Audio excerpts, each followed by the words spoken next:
setiap pahala manusia yang dikerjakan. Ada yang bersifat menggugurkan secara keseluruhan ataupun mengurangi, sehingga ini sangat berbahaya pada setiap amalan yang sudah kita lelah letih mengerjakannya, tiba-tiba hilang pula pahalanya. Makanya Imam Al-Bukhari menyebutkan dalam kitab sahihnya, dalam Kitabul Iman, bab khauful mu'min an yahbita amalahu wa huwa la yash'ur. Takutnya seorang mukmin kalau seandainya amal yang dikerjakannya itu sia-sia dan dia tidak menyadarinya. Bahkan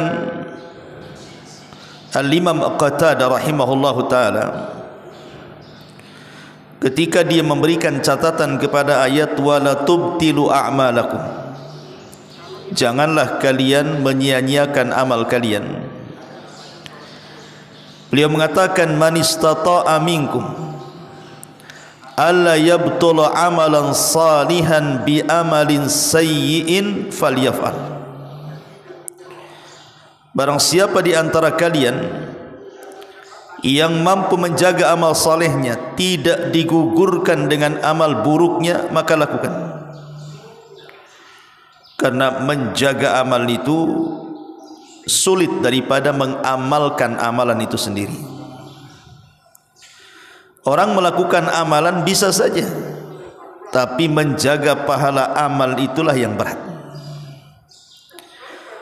Sehingga apa amalan-amalan ataupun perbuatan-perbuatan yang bisa menggugurkan baik secara keseluruhan pahala ataukah sebagiannya atau menguranginya, inilah yang kita akan bahas di pagi hari ini. Hal-hal yang bisa membatalkan amalan-amalan yang baik. Yang pertama, ar-riddatu bil kufri wasyirki.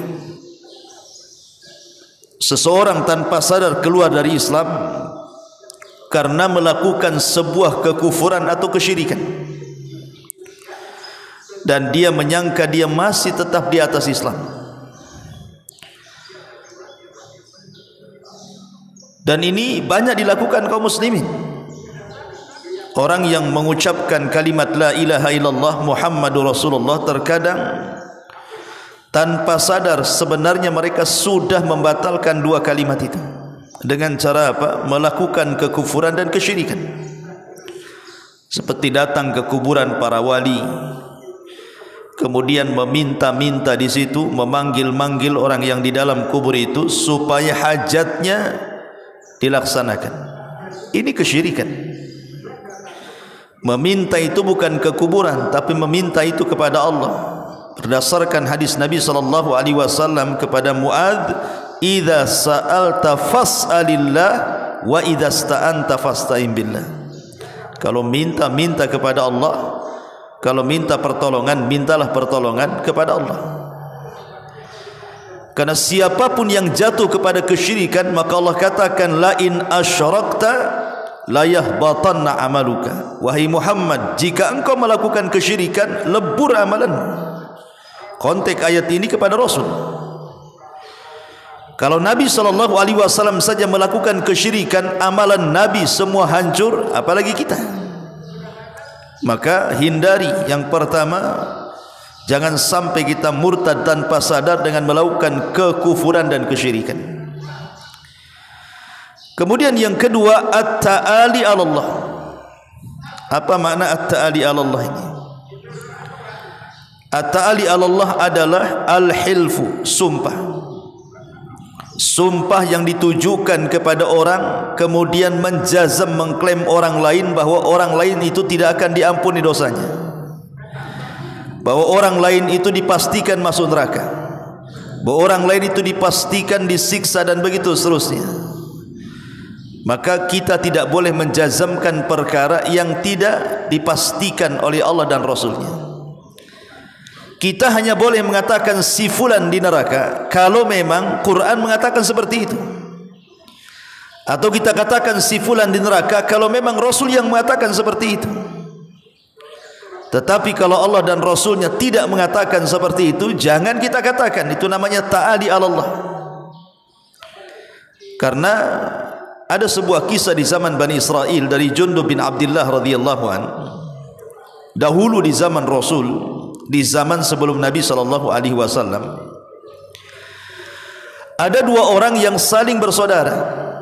Dua orang ini kemana-mana berdua saja. Masalahnya yang satu ahli ibadah, yang lain pula ahli maksiat. Yang ahli ibadah ini baik, setiap hari menasihati ahli maksiat, tub ilallah, tobat kau kepada Allah, tobat kau kepada Allah. Tapi yang ahli maksiat ini belum dibukakan hidayah rupanya. Hari-hari dinasihati tak tobat-tobat juga dia. Kadang-kadang kita menghadapi orang seperti ini kan, dinasihati tak mempan. Mental pula nasihat kita. Kalau nasihat masuk ke telinga kanan, keluar ke telinga kiri, masih mending, sempat lewat di otak tu. Tapi kalau nasihat itu belum masuk, sudah mental, ini yang repot. Jadi ada orang-orang ini yang seperti itu tipenya gitu ya. Dinasihati itu tidak mempan. Jadi pada satu hari, yang ahli maksiat ini boleh jadi dia melakukan kemaksiatan yang menurut ahli ibadah maksiatnya tidak bisa ditolerir. Ini dah parah nih ya. Akhirnya entah kenapa kemudian dia pun bersumpah kepada Allah Azza wa Jalla. Apa sumpahnya? Wallahi illam tatub la yaghfirallahu lak aw la yunjika minan nar. Kalau engkau tidak bertobat, kupastikan Allah tidak akan ampuni dosamu dan kupastikan neraka tempatmu. Bayangkan, main pasti-pasti dia ya. Kupastikan Allah tidak mengampuni dosamu dan kupastikan kau tidak akan masuk surga, artinya masuk neraka. Subhanallah, Allah takdirkan keduanya meninggal. Yang ahli ibadah yang hari-hari menasihati kawannya yang ahli maksiat, tiba-tiba Allah masukkan ke neraka. Yang ahli maksiat pula yang hari-hari nasihati jangan maksiat, Allah masukkan pula ke surga. Kok bisa terbalik gitu ya? Abu Hurairah radhiyallahu an ketika memberikan catatan kepada kisah ini, apa kata Abu Hurairah? Walladzi nafsi biyadi la yatakallamu bi kalimatin aw biqad dunyahu wa akhiratahu. Kenapa orang yang ahli ibadah ini dimasukkan ke dalam neraka? Kenapa pula yang ahli maksiat dimasukkan ke dalam surga? Karena yang ahli ibadah ini sungguh dia telah mengucapkan kalimat yang menjungkir balikan dunia dan akhiratnya. Karena kalimat memastikan orang tidak akan diampuni atau orang memastikan masuk neraka ini bukan wewenang kita. Itu wewenang Allah. Artinya dia mengucapkan sesuatu yang melintasi takdir Allah namanya. Sebab itulah akhirnya orang ini dimasukkan ke neraka. Tapi yang ahli maksiat ini Allah masukkan ke dalam surga, karena sesungguhnya maksiat yang dilakukan itu adalah maksiat yang masih di bawah kehendak Allah. Kalau Allah berkehendak Allah mengampuni, kalau Allah berkehendak Allah masukkan ke dalam neraka, kan begitu. Artinya bahwa yang ahli maksiat ini dosanya masih di bawah, tapi yang ahli ibadah ini dia sudah mengungguli di atas Allah Subhanahu wa taala, melintasi takdir yang digariskan Allah kepada hambanya dengan mengatakan, demi Allah engkau tidak akan diterima taubatmu dan engkau kupastikan masuk neraka. Ini kan melampaui Allah namanya. Lah, at-ta'ali Allah ini menggugurkan amal. Lihat, ahli ibadah ini yang harusnya masuk surga malah masuk neraka, gugur amalannya. Kenapa? Karena dia melintasi takdir batas Allah, takdir yang sudah digariskan Allah kepada hamba-hambanya. Ini yang kedua. Yang ketiga, raf'us sauti fawqa sautin nabi, mengangkat suara di atas suara nabinya. Sebagaimana Allah Subhanahu wa taala mengatakan, ya ayyuhalladzina amanu la tarfa'u aswatakum fawqa sautin nabi wa la tajharu lahu bil qawli ka jahri ba'dikum li ba'din an tahbata a'malukum wa antum la tash'urun. Wahai orang-orang yang beriman, janganlah kalian angkat suara kalian di atas suara nabinya. Di ujung ayat Allah katakan apa? Karena kalau kalian lakukan, hancur lebur amalan kalian sementara kalian tidak merasakannya. Ayat ini ada asbab nuzulnya. Dahulu di zaman Nabi SAW, Rasul itu punya juru bicara, namanya Hassan ibn Thabit. Hassan ibnu Thabit, atau ada yang mengatakan Thabit ibn Qais al-Mushammas. Hassan ibn Thabit, Hassan ibn Thabit ini penyair Nabi. Tapi kalau juru bicara Rasul namanya Thabit ibn Qais al-Mushammas. Dia punya gaya bahasa retorika yang bagus dan menguasai banyak bahasa, tapi suaranya kalau ngomong melengking, tinggi suaranya.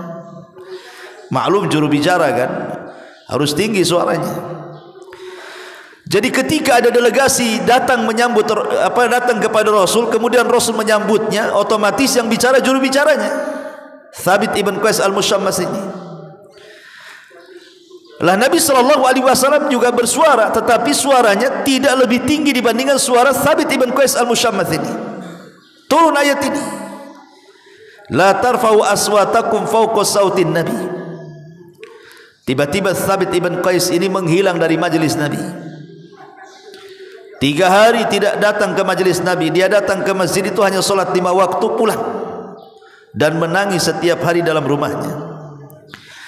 Nabi SAW mencari-cari, aina Thabit, di mana Thabit? Kok enggak pernah nampak lagi di sini? Maka orang mengatakan Thabit mengurung dirinya. Maka Rasul mengatakan, utus seseorang, apa alasan dia mengurung dirinya? Maka datanglah utusan Rasul menanyakan, wahai Thabit, kenapa kau mengurung diri? Kenapa kau tidak hadir di majlis Nabi? Kata Thabit mengatakan, celaka aku, telah gugur seluruh amalanku. Kemudian Thabit membacakan ayat ini, la tarfa'u aswatakum fawqa sautin nabi. Kata Thabit, jangan-jangan ayat itu tertuju kepada diriku. Maka hal ini dilaporkan kepada Nabi.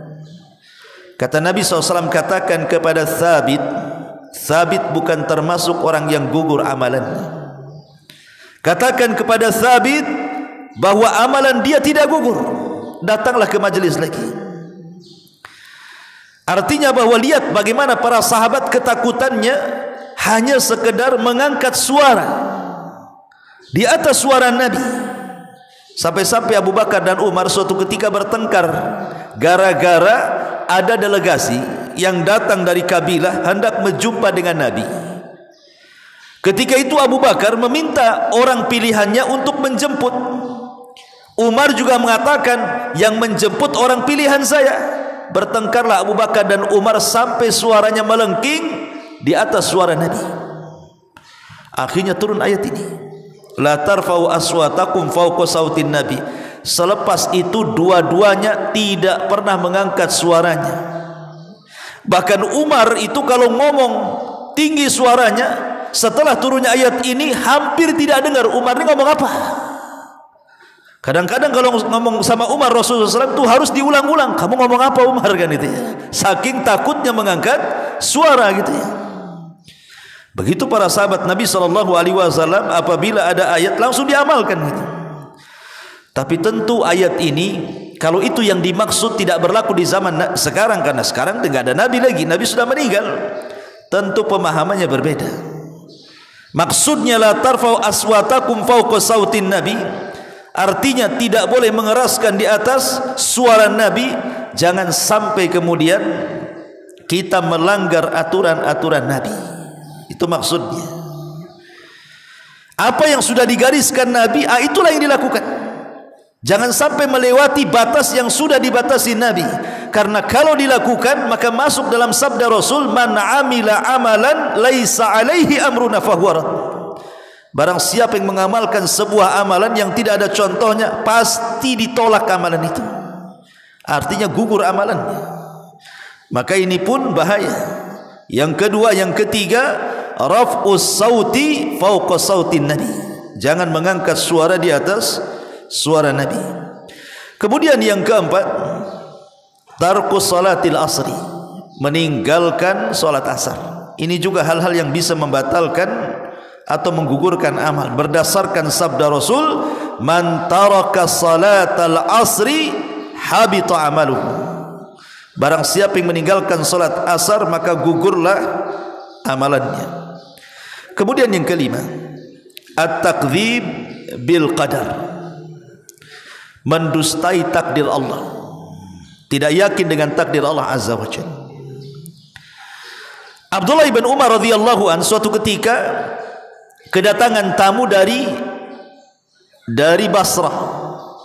Jadi Abdullah ibn Umar berada di Madinah. Jadi datanglah orang-orang Basrah ingin haji, sekalian ingin berjumpa dengan salah seorang sahabat Rasulullah. Ketika itu yang dijumpai adalah Abdullah ibn Umar.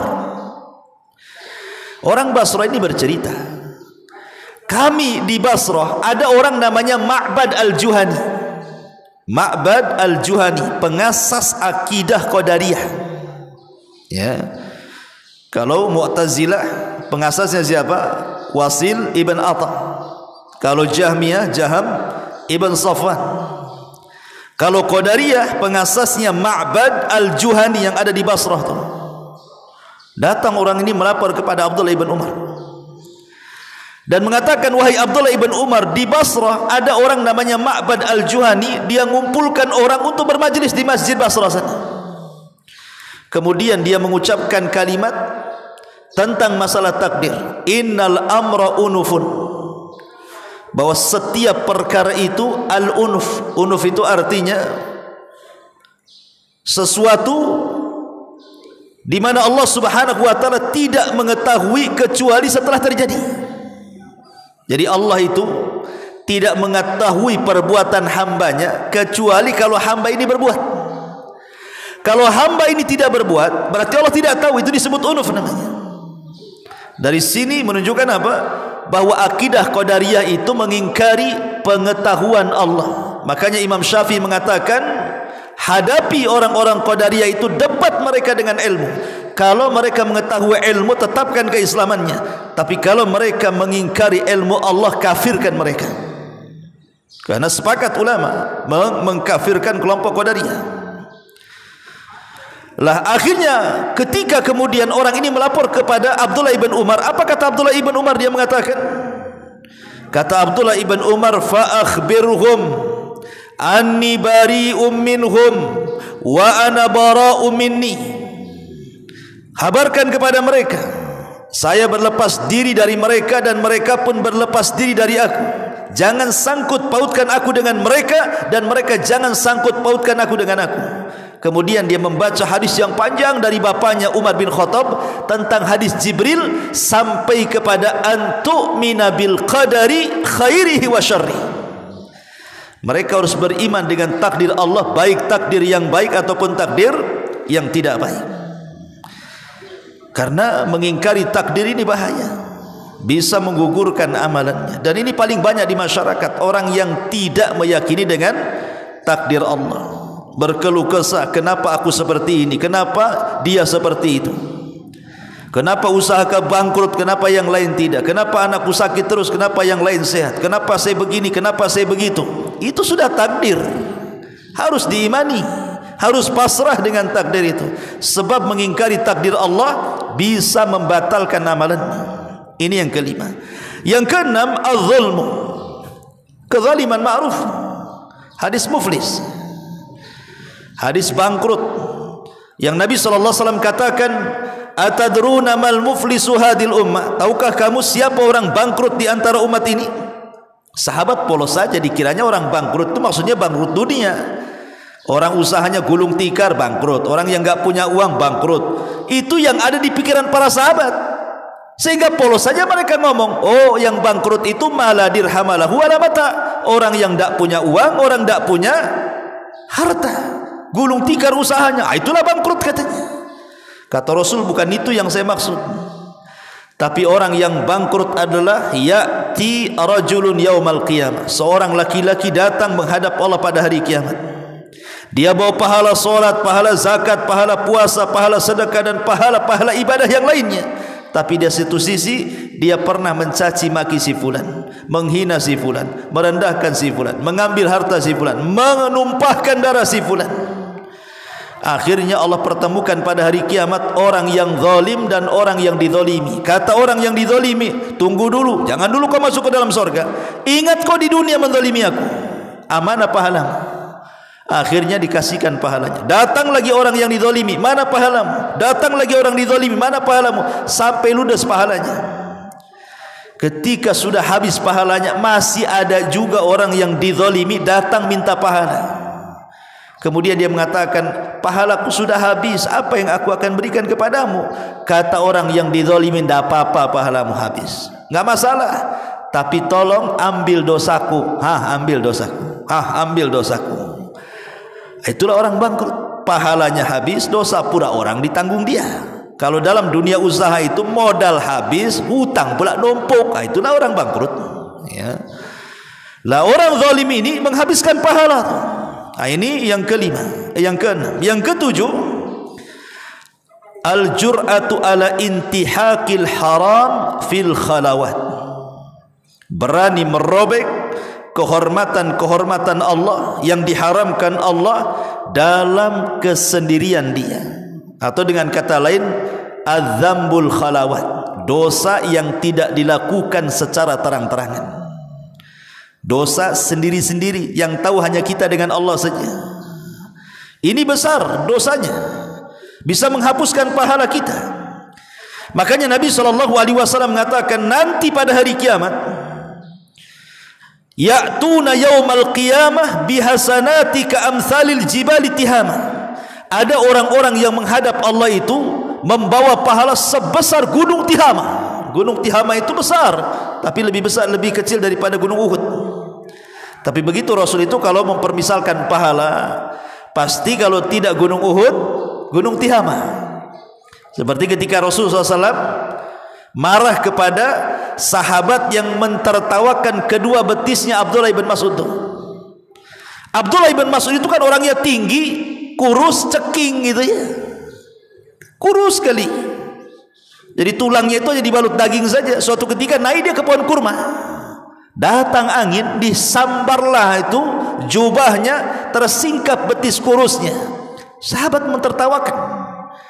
Maka Rasul mengatakan, jangan tertawakan kedua betis Abdullah ibn Mas'ud, sebab kedua betis itu kalau ditimbang di hadapan Allah lebih berat dibandingkan gunung Uhud, kata Rasul.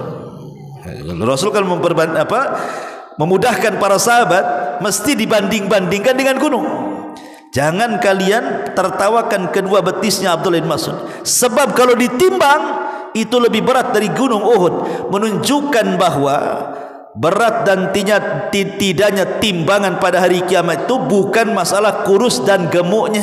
Itu maksudnya. Kalau itu penentunya, saya lebih berat timbangannya. Lebih gemuk daripada antum. Makan malam ya, tiap malam antum biar berat timbangannya, ya. Tapi bukan itu. Abdullah bin Mas'ud kecil orangnya, tapi berat betisnya, ya. Karena yang memberatkan timbangan pada hari kiamat itu artinya amalannya, bukan masalah badannya. Nanti pada hari kiamat ada orang yang gemuk sekali, diletakkan di timbangan, rupanya tidak ada berat sama sekali. Ma'asyiral muslimin yang dimuliakan. Jadi nanti pada hari kiamat ada orang-orang yang datang kepada Allah itu pahalanya sebesar gunung Tihama, saking besarnya. Apa yang terjadi? Faja'alaha haba'an mansura. Allah jadikan amalan itu habis, hangus, ludas. Kenapa? Dikatakan kepada Rasulullah, sifhum lana ya Rasul. Siapa orang-orang yang digugurkan amalannya padahal dia sudah membawa pahala sebesar gunung Tihama itu? Maka Nabi SAW mengatakan, annahu idza khalau bimaharimillahi intahaquha, kata Rasul. Mereka sebuah kaum yang kalau mereka sedang bersendirian antara dia dengan Allah saja, dia berani merobek kehormatan Allah di situ. Dan alangkah banyaknya sekarang orang yang bermaksiat bersendirian antara dia dengan Allah. Dengan apa? Dengan handphone ini. Dengan handphone ini hampir semua orang bermaksiat yang orang tidak tahu kecuali dia dengan Allah saja. Berapa banyak orang-orang yang di tengah kerumunan manusia dia bisa bermaksiat sendirian dia dengan Allah. Coba lihat orang yang lagi kumpul-kumpul bawa handphone masing-masing kan. Antum sedang apa di tengah handphone itu? Nengok apa? Sedang nge-share apa? Sedang lihat apa, kan itu ya? Tidak mungkin juga kita kepo sama orang itu, nengok-nengokin orang nengok handphone, atau punya handphone juga kan itu. Lah ini kan bahaya namanya. Sekarang ini kalau dulu, contoh lah ya, contoh yang sederhana saja. Zaman dulu gitu ya, saya masih kecil-kecil, kampung-kampung itu, orang-orang yang suka ngintip-ngintip perempuan mandi itu kan banyak tuh. Kalau zaman dulu kan jarang orang mandi di kamar mandi dalam rumah, karena hampir tidak ada kamar mandi zaman dulu itu. Kalau mandi ya ke sungai, ya laki-laki ya ke sungai, perempuan ya ke sungai, mau nyuci ya ke sungai, semua serba sungai zaman dulu itu. Tapi sekarang kan tidak perlu, sudah ada kamar mandi kan. Makanya banyak cerita-cerita orang ngintip perempuan mandi zaman dulu itu. Ciri-cirinya apa? Tuh, matanya kalau sakit mata habis ngintip ya katanya. Zaman dulu gitu modelnya. Kalau matanya merah, sakit mata, ngucek-ngucek, kamu udah ngintip ya katanya. Itu zaman baheula tuh. Sekarang nengok aurat itu tidak perlu antum ngintip ke sungai kan gitu. Nggak ada pun orang di sungai sekarang. Kemarin saya pulang ke Jawa Barat itu, sungainya sudah jadi limbah tahu. Nggak ada orang lagi. Di desa saya itu ada 3 sungai di Majalengka itu. 3-tiganya penuh dengan limbah tahu. Nggak ada orang berani ke sungai lagi. Karena sekarang orang udah mandi dalam rumah lah kan itu. Sekarang kalau mengintip aurat ini tinggal beli handphone, kasih pulsa, berselancarlah antum di web mana saja di situ. Semua aurat kumpul di situ. Dan tidak takut. Kalau dulu kan ngintip-ngintip masih takut ya kan ya, ketahuan ya. Sekarang mana takut? Masuk kamar, kunci, tahap yang ditonton di situ. Na'udzubillah ya. Ma'asyiral muslimin yang dimuliakan Allah Azza wa Jalla. Kemudian yang nomor 8, ar-riya. Riya ma'ruf, orang beramal karena dunia, orang beramal karena ingin dipuji manusia. Makanya nanti pada hari kiamat Allah Subhanahu wa taala berfirman dalam hadis qudsi, ana agna syuraka 'ani syirki man amila amalan asyraka fihi ma'i ghairi taraktuhu wa syirka. Saya orang yang paling kaya dari sekutu. Maka siapapun yang beramal sebuah amalan disekutukan di dalamnya aku dengan selainku, ku tinggalkan dia dan kesyirikannya. Dan dalam riwayat yang lain Allah Subhanahu wa taala katakan kepada orang-orang yang melakukan riya ketika di dunia, kelak pada hari kiamat, apa kata Allah? Idhabu ilal ladzina kuntum turauna lahum fid dunya fangduru hal tajiduna indahum khaira. Sana, pergi kepada orang-orang yang di dunia mengharap atau kau harap mereka memuji kamu. Pergi kepada mereka. Apakah kau akan mendapatkan kebaikan pada mereka? Karena kau beramal untuk mereka, bukan untukku, kata Allah. Cari kepada mereka. Dan engkau tidak akan mendapatkan apapun, kata Rasul. Maknanya bahwa riya ini sangat bahaya. Kemudian juga yang nomor 9, al-bid'atu, perbuatan bid'ah. Kemudian juga yang nomor 10, secara singkat saja, al-mannu bis sadaqah, orang yang mengungkit-ungkit sedekah. Dan mengungkit-ungkit sedekah ini bahaya gitu, karena di masyarakat gampang. Kalau dulu kau enggak kutolong dan jadi gembel kamu, kan ada bahasa seperti itu. Suksesnya kamu itu karena saya tolong. Sekarang kau jadi orang karena aku. Emang dulunya enggak orang dia. Tapi kan bahasa-bahasa seperti ini ngungkit-ngungkit kebaikan namanya. Makanya kenapa Allah Subhanahu wa taala mengatakan qaulun ma'rufun khairun min sadaqatin yatba'uha adha. Ucapan yang santun itu jauh lebih baik dibandingkan sedekah tapi diikuti dengan menyakiti orang yang disedekahinya. Kemudian yang nomor 11, manida ila ghairi abi, orang yang mengklaim bahwa dia keturunan yang bukan bapak nasabnya. Mengklaim dia keturunan si fulan padahal bukan keturunannya. Mengaku saya Habib Fulan, Habib Alan gitu ya. Keturunan Nabi, setelah disilsilahnya tidak sampai pula ke Nabi. Betul, Nabi Adam ya. Bukan kepada Nabi Muhammad, iyalah kan gitu ya. Ini enggak boleh menasab-nasabkan yang tidak jelas nasabnya, main ngaku-ngaku Habib saja kan itu. Karena ada hadis Nabi SAW yang mengatakan, Manidda ila ghairi abihi, barang siapa yang mengklaim kepada yang bukan bapaknya, fa alaihi la'natullahi wa malaikah wan nas ajmain la yaqbalullahu minhu yaumal qiyamah sarfan wala adla. Kata Nabi SAW, siapa yang mengklaim dia keturunan padahal bukan keturunannya, maka dia dapat laknat Allah, malaikatnya dan seluruh manusia. Allah tidak menerima pada hari kiamat amal sunnah dan wajibnya, ditolak semuanya. Maka jangan suka ngaku-ngaku turunan ini dan itu, karena itu bahaya. Karena orang Arab itu memang seperti itu. Ini kan tradisi Arab. Orang Arab, orang Yahudi di zaman itu seperti itu. Seperti ketika contoh saja kisah Nabi SAW sepulangnya dari Khaybar, itu perang keempat melawan Yahudi, dan itu perang terakhir. Karena pertama melawan orang Yahudi itu di perang Bani Kunaiko, kemudian perang Bani Nadir, kemudian Bani Quraidah. Lah yang terakhir di Khaybar, melawan Yahudi Khaybar, menang. Akhirnya Nabi SAW diundang oleh seorang wanita namanya Zainab bintul Haris, wanita Yahudi. Zainab ini sempat bertanya, makan apa kesukaan Nabi? Maka dijawab, oh Nabi itu suka paha kambing. Maka disembelihlah kambing, diambil pahanya, dilumuri racun sama Zainab bintul Haris ini. Diundang Nabi makan. Ketika Nabi SAW sempat mencicipi itu sedikit dan sempat tertelan tuh racunnya, tiba-tiba paha kambing itu bicara, jangan dimakan karena pada diriku sudah ada racun yang dilimuri oleh Yahudi. Maka Rasul katakan kepada para sahabat, diam, jangan ada yang makan. Tapi ada pula satu sahabat yang ikut makan dan tertelan racunnya. 1 tahun setelahnya dia meninggal. Lah Nabi SAW mengumpulkan para sahabat, mengumpulkan orang-orang Yahudi, ingin bertanya, ini maksudnya apa nih? Kok naruh racun gini? Kata Nabi SAW, saya ingin bertanya 3 soalan kepada kalian. Tolong dijawab dan tolong jujur dalam jawaban. Kata orang Yahudi, ya, silahkan wahai Muhammad. Kata Nabi SAW, pertanyaan yang pertama, man abukum, siapa nenek moyang kalian? Maka orang Yahudi menyebutnya, kami keturunan fulan bin fulan bin fulan bin fulan bin fulan. Diambilnya kakek-kakek terbaik mereka, padahal itu bukan kakek buyut mereka.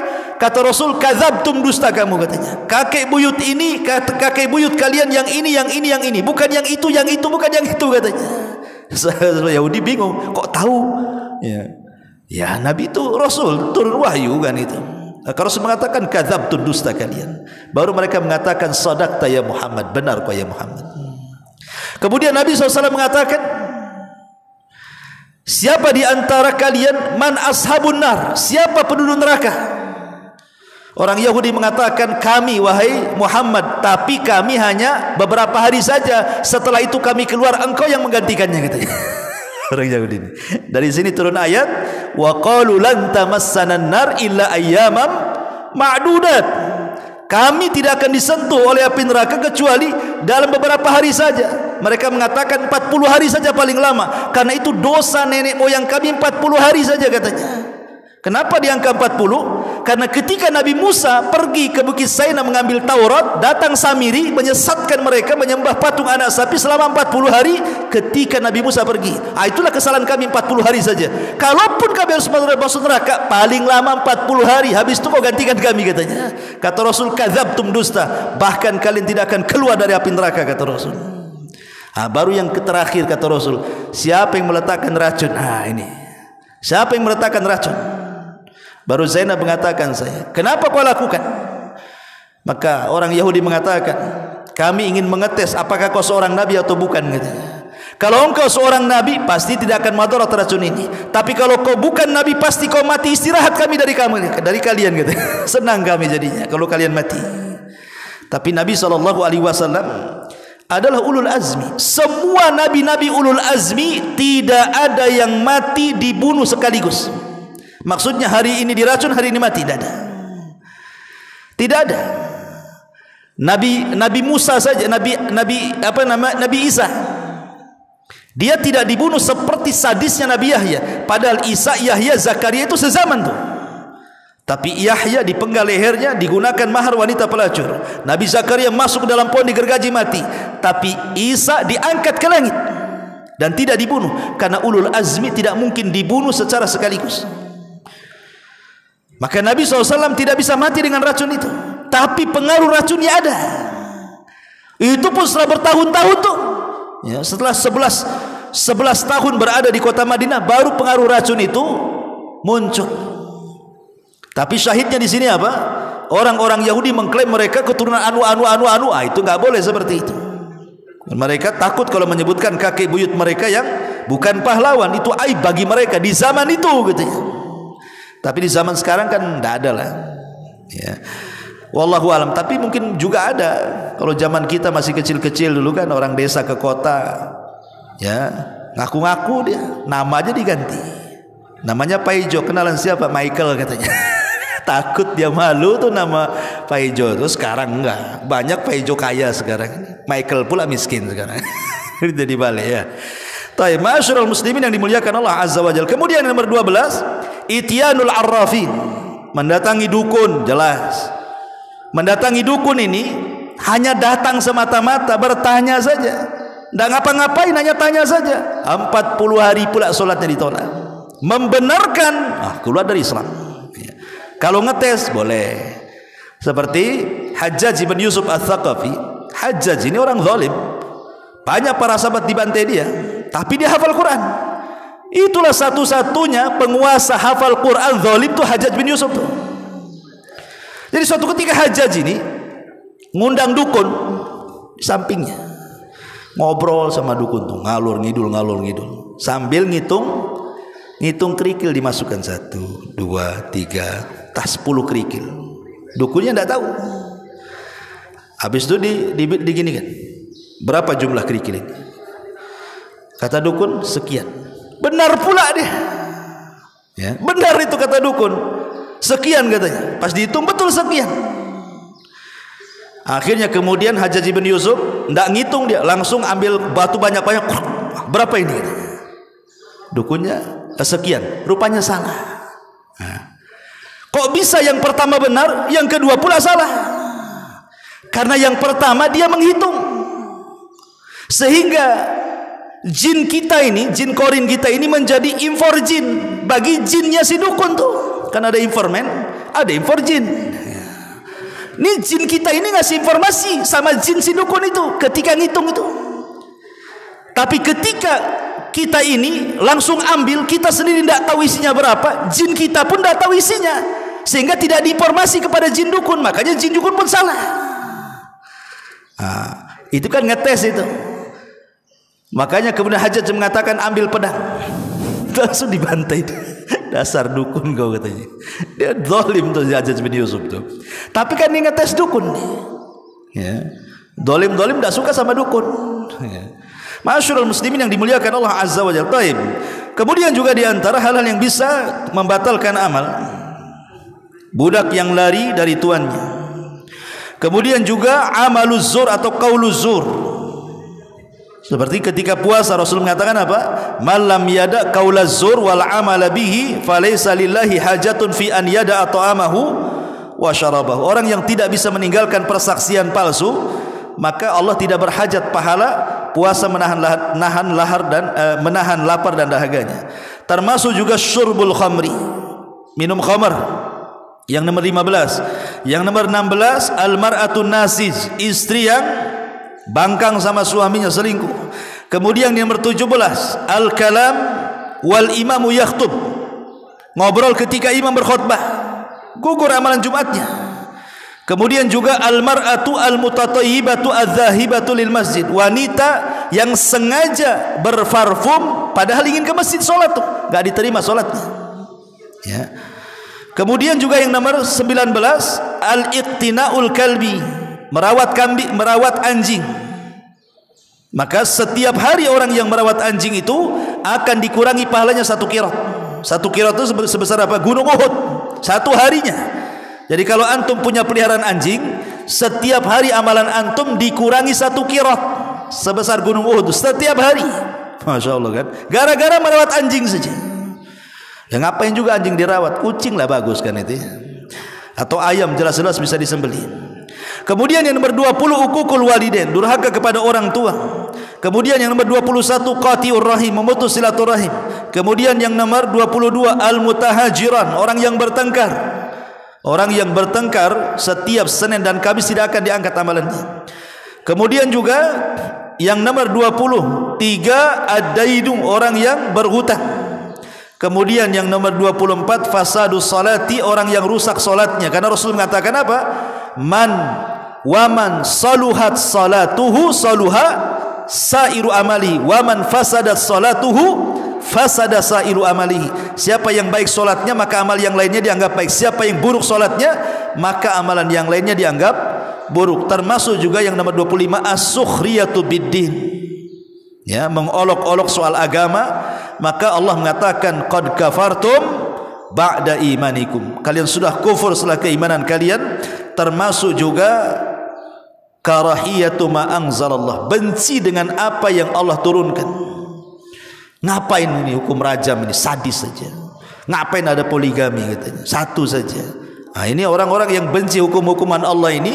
Maka Allah Subhanahu wa taala mengatakan dzalika bi annahum karihu ma anzalallah fa ahbata a'maluhum. Orang-orang yang membenci apa yang Allah turunkan, maka Allah Subhanahu wa taala hancur leburkan amalan mereka. Inilah di antara perkara-perkara yang bisa membatalkan amal. Ada yang sifatnya membatalkan secara keseluruhan atau mengurangi ataupun sebagiannya. Subhanallah bihamdika asyhadu an la ilaha illa anta astaghfiruka wa atubu ilaik. Allahu taala alam. Assalamualaikum warahmatullahi wabarakatuh.